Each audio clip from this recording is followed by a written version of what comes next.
2019년 1월 17일 상황을 조금 짚어보려고 합니다. 2019년 1월 17일 날 이제 이러한 일들이 있었고, 근데요, 김수경 교수님, 먼저 2019년 1월 17일 날 중국 선양에서는 그래픽의 시간대 순으로 좀 잘 정리가 되어 있습니다. 마지막에 이제 김성태 회장이 이화영 평화부지사가 이재명 당시 경기지사에게 전화를 걸어서 김성태 회장한테 바꿔줬더니 이재명 당시 경기지사가 김성태 회장에게 고맙소라고 얘기했다는 건데, 이게 지금 왜 논란이 되고 있는 겁니까, 김 교수님? 그러니까 지금 이화영 전 평화부지사에 대한 재판이 진행되고 있잖아요. 그 재판에 쌍방울 CFO가 저 자리에 있었나 봐요. 그래서 저 자리의 정황에 대해서 증언을 한 겁니다. 법정에서.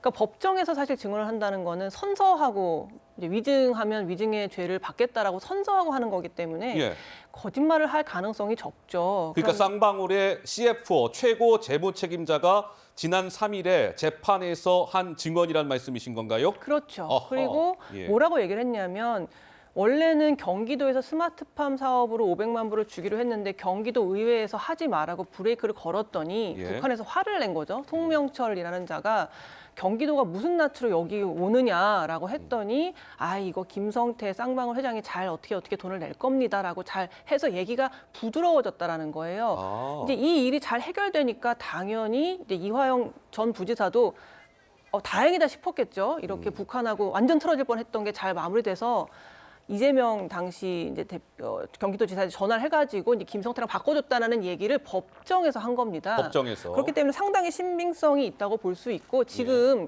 이제 퍼즐을 맞춰가고 있는 거잖아요. 조각조각의 진실과 팩트와 추측과 이런 것들을 이제 맞춰 나가고 있는 건데, 지금 김성태 혹은 쌍방울 쪽에서 나오는 이야기들은 굉장히 정합성이 높아요. 그 시기라던가 왜 그랬습니까? 이래서 이랬군요 하는 스토리 라인이 굉장히 잘 신빙성 있게 만들어지고 있는데, 반면 이재명 대표 측에서 만들고 있는 스토리는 없어요. 스토리가 아예 존재하지 않는다고 저는 생각해요. 몇 가지 팩트들이 있잖아요. 본인 명의로 뭐 발부된 여러 가지 뭐 초청해달라는 뭐 그런 공문도 있었고, 뭐 여러 가지 팩트들이 몇 개 있는데 그 팩트에 대해서는 전혀 설명을 하지 않고 있어요.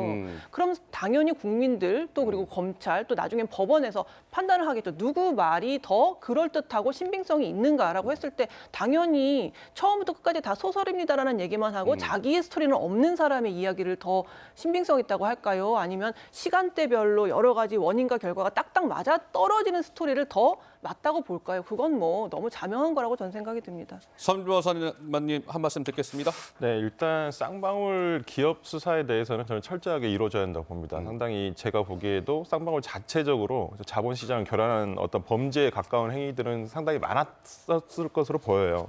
근데 이제 문제가 되는 것은 지금 나오고 있는 것들, 뭐 예를 들어서 이런 쌍방울이 돈을 줬다라는 것까지는 저도 그거 팩트라고 보입니다. 근데 그것이 경기도와 그다음에 뭐 이재명 당시 도지사를 위한 것이었냐라는 부분에 대해서는 계속 수사가 되고 있는 부분이죠. 근데 어저께도 1월 17일 날 2019년도 1월 17일 날의 일에 대해서 이제 뭐 당시에 그날 이재명 대표는 이제 재판을 받고 있었었고, 재판이 8시에 끝났는데 뭐 시간상으로 해서 이것을 뭐 바로 전화를 했다 안 했다 뭐 이것을 또 진실 게임을 어떻게 갈지는 모르겠어요. 그리고 전화를 했냐 안 했냐가 재판에서는 어쩌면 직접 증거는 될 수가 없습니다. 내용이 나오지 않는 한은. 그런데 어떤 진술의 신빙성을 아마 확보하는, 계속 뭐 거짓말하는 쪽의 말을 믿을 수는 없지 않겠습니까? 그렇다고 한다면 어느 말이 거짓말일지는 이제 수사를 통해서 나올 것이고 재판을 통해서 나올 것이지만은 이재명 대표 입장에서도 그렇습니다. 지금 이러한 것들이 실제적으로 경기도에서 그렇게 할 이유가 없었고, 이렇게 할 이유가 없었기 때문에 어떤 돈을 줬다라는 부분에 대해서 팩트와 증거로서 제시를 해주면 거기에 대해서 어떤 예를 들어서 반증을 하겠지만 그렇지 않은 상황에서 이것은 일방적인 지금 주장이지 않습니까, 김성태 회장의. 그렇기 때문에 여기에 대해서 지금까지 뭐 대응을 내부적으로는 지금 뭐 어떤 그 대응 당시 팩트를 근거로 해서 지금 대응 시나리오를 만들고 있는 것으로 알고 있습니다. 그러니까 최병무 평론가님, 이런 것 같아요. 민주당이나 이재명 대표 쪽에서는 지금 쌍방울 대북송금 관련해서는 김성태라는 사람의 그냥 증언만 있는 거 아니냐, 일방적인 증언일 뿐이다. 어찌 이것 갖고 이재명 대표의 연관성을 자꾸 부각시키려고 하느냐, 이런 주장이 얘기의 골자인 것 같은데 어떻습니까? 그렇죠. 근데 아마 이재명 대표 측에서는 검찰이 어떤 증거와 주변 정황 뭐 이런 것들을 예. 확보하고 있는지에 대해서 잘 알 수가 없는 거 아닙니까? 그래서 마치 지금 외견상으로는 김성태 전 회장이 진술 하나만 있는 것처럼 보이는데 그게 아니고 조금 전에 말씀드렸듯이 바로 지난 3일에 쌍방울 CFO의 증언도 있었죠. 예. 물론 그거는 이제 현장에 있었는지 아니면 김성태 회장한테 들어서 알게 된 내용인지는 현재까지는 불분명합니다. 아하. 그러나 그 내용이 김성태 전 회장의 2019년 1월 17일 기억하고 딱 맞아 떨어져요. 그다음에 북한이 뭐 이제 돈을 받아가지고 영수증이라고 하는 걸 써준 영수증. 거는 검찰이 예. 이미 확보하고 있고요. 그럼 이제 문제는 그 돈이 스마트팜 사업비냐 아니면 이재명 당시 경기도지사의 방북 그 준비용이냐 예. 뭐 이런 이제 명목이 문제가 되잖아요.